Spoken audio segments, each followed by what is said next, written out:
Welcome back to All This Math. This is Professor Parker, and today I have my daughter, Assata, here to accompany me in this particular video.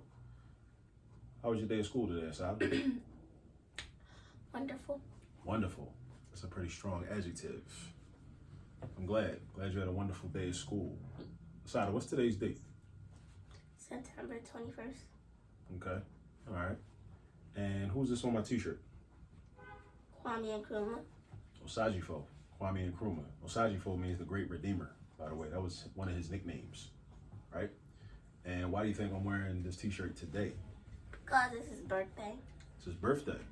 Oh, you remember what year he was born? No. Okay. I think Kwame Nkrumah was born in 1909. I'm pretty sure. I think 1909. Yeah. I think that was the year he was born, 1909.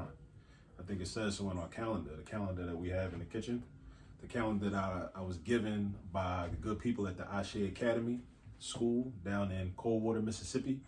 They sent me a calendar, you know, and it has a lot of Black history facts, African American history facts, and African history facts on the calendar on each of the different days. All right, what do you know about Nkrumah? I told you about Nkrumah before, right? What you know about him? You remember anything about him? Not really. Not really? Okay, that's cool. Well, Nkrumah was born in what is present day Ghana in West Africa, all right? And he actually came to the United States and received some education. Well, didn't receive education. Nobody really gives you education. You have to participate in being educated, right? In the act of education.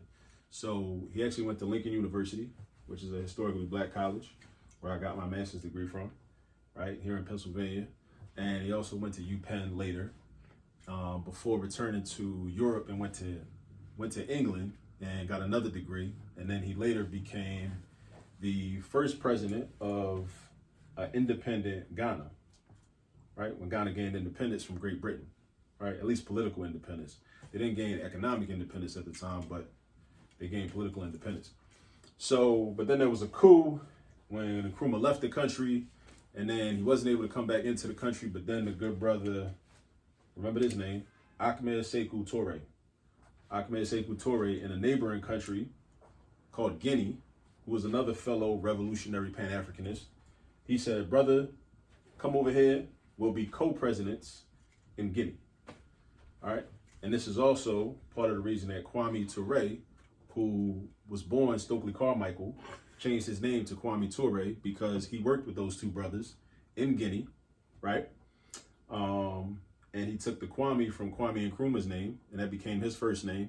And he took the Touré from Ahmed Sekou Touré, and that became his last name. So those two brothers were a major influence for him renaming himself. And he did that around 1973. You know, your little brother is named after Kwame Touré. You know that? Mm-hmm. So I guess indirectly, he's named after Kwame Nkrumah too. Right? All right. All right. So now let's get into some math. So I'm a little excited about doing this problem because even though I'm a math teacher and a math professor and I've been doing math for a really long time, I still learn new methods of doing problems. So what I'm about to do is a new method of doing this problem. This is what we have behind us is multiplication with two binomials. So multiplication of two binomials. So typically, when students and teachers see this type of problem, we go straight to what we call the FOIL method, right? The aluminum foil method. The F stands for first, the O stands for outers, the I stands for inners, the L stands for last. So first thing we would do is, now this is the typical way, right? But then I'm gonna give you the new way that I just found out about yesterday, because your cousin, my nephew, Nasir, my sister, his mom, was at back to school night, and she sent me a copy of his Algebra 2 curriculum. And I was looking through the curriculum online, and they gave some examples of how to do operations with polynomial functions. And it showed how to multiply two binomials by using the standard multiplication algorithm. And I was like, yo, that makes so much sense. And I got real excited because I had never learned that before. I learned a lot of different ways of how to multiply polynomial expressions like these, but I never learned that way. So whenever I learn a new method, I'm always pretty hyped. So that's why we're doing this video right now. so that anybody else out there can benefit from an additional method. Let's say you don't like the FOIL method, or the FOIL method becomes like confusing to you sometimes. I'm gonna show you another method. All right. So Assata, when we do FOIL, we first do 3x times 5x. Tell me what 3 times 5 is. 15. So 3x times 5x is going to be 15x to the second power.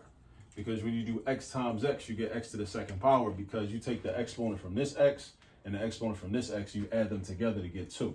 Then the O in FOIL stands for the outer terms. So you do 3x times negative 7. Assata, what's 3 times negative 7? Negative 21. Right, so that's going to be negative 21x. And then the I in FOIL stands for the inner terms, which would be this 2 and this 5x. See how they're inner, right, compared to the outers, right? So Assata, what's 2 times 5? 10. Right, so that's positive 10x. And then the L in FOIL stands for last. So the last terms would be 2 times negative 7, right? So Assata, what's 2 times negative 7? Negative 14. Right, so we got negative 14. So we got 4 terms, 1, 2, 3, 4. And then when you get to this part of the problem, you start looking for like terms. You look for like terms. And once you can identify like terms, you identify them and then you combine them. So 15x squared does not have a like term. Negative 14 does not have a like term. But negative 21x and positive 10x do have a like. They are like terms. They're alike with each other. So you combine those. So you get 15x squared minus 11x minus 14. So this is the product of these two binomials. And they're called binomials because inside the parentheses, they have 2 terms. 3x is 1 term, 2 is the second term. Bi means 2, just like a bicycle has 2 wheels, right? Binomials have 2 terms. Terms are separated by plus or minus signs. Because somebody might look at this and say, well, how come it's not a trinomial? Because isn't 3 and x, aren't those 2 separate terms? They're not, because terms are separated by plus signs. This 3 and this x are not separated by a plus or minus sign. The 3x and the 2 are separated by a plus sign. The 5x and the 7 are separated by a minus sign. So these are binomials, so 2 binomials. Now, let me show you this other method. Multiplying these two, and it's so basic. I don't know why I never came across this or never thought to even experiment with this on my own, right? But I know it now, and that's the important thing. I know it now. And as you do math and you progress through math, you're going to find different ways to do problems, and it's cool, right? It's never too late to find a different way. All right, so what you do is you set it up the same way you would set up a multiplication problem using a standard algorithm, the way we learned it 20 years ago, 30 years ago. That's the way we learned how to multiply. A lot of parents are complaining and uncomfortable with the new math, quote unquote new math. So this is like an old math method of multiplying binomials. All right, so first you write, and check this out, because you're going to have to do this too one day. So write 3x plus 2. Then underneath of it, you write the other binomial, 5x minus 7. But you line them up in terms of like terms. So you put the other x term underneath for the 3x, and you put the 7 underneath for the 2, and it's minus 7, and then you draw your line. So now check this out, right? And this is just like I'm a little excited about this, right? Because I really do math. I really dig it like that, right? But you might not be that excited about it, but it's cool. I'm still excited. I'll be excited for you too. All right. So Assata, tell me what negative 7 times 2 is. Negative 7 times 2. Negative 7 times 2. Negative 14. So you put the negative 14 right there, right? And then just like with the standard multiplication algorithm, you're going to do this negative 7 times the 2 and then times the 3x, right? That should look familiar to you. What's negative 7 times 3? Negative 21. Negative 21. So negative 7 times 3x is going to be negative 21x. All right, now we finished with the negative 7. Now we go to the 5x. We go to the 5x and do the same thing, right? So what's 5 times 2? 10. So 5x times 2 is going to be 10x, right? Now the question is, where do you put the 10x? So just like with the standard algorithm with straight numbers, you know how we indent? So we leave this space blank. We're going to do the same thing here. 5x times 2 is 10x. So you put the 10x right there. You see that? You see that? You see how like the elementary math, it just can be also applied with the algebra, right? And I called it elementary math, but I shouldn't have called it that because there's no reason that your children can't be doing algebra in elementary school. There's really no reason. There's nothing stopping them except for the school that they go to. I mean, for real, You know, you could do algebra whenever. You know, it's really up to us. We can teach our children, like she's been doing algebra, and she's still in elementary school. You know, what I'm saying is, I know it's not as easy for everybody because everybody doesn't have the same background. But if you want to do it, there are resources out there where you. So what I'm saying is, you don't have to wait for the school if the school is not giving it to your children, you know, that early. But anyway, 5x times 3x. What's 5 times 3? 15. So 15, right? So 5x times 3x, just like up here, is 15x squared. All right, now this 10x was positive, so you got to put a plus sign, right? And then you put 15x squared. Now, all the multiplication has been done. Now, you draw your line across like that, and then you put a plus sign, and now you're going to add everything up. And it's nice, right? Because now everything is already arranged vertically in terms of like terms. So this negative 14 is added to nothing. So you just put minus 14 right here. And then this negative 21x plus 10x is going to be minus 11x. And then the 15x squared is just there. It's nothing to add to it. And you got your final answer. And look what happened. It's the same thing as we got up there. 15x squared minus 11x minus 14. 15x squared minus 11x minus 14. And that's a good way to check your work too, right? If you use two different methods, and you get the same answer, then we can trust that our answer is correct. All right? So now I showed you how to do it. I showed you how to multiply. I showed you the FOIL method, right? So you should go practice the FOIL method. All right, go get some practice, okay? With some problems like that, like this, using the FOIL method.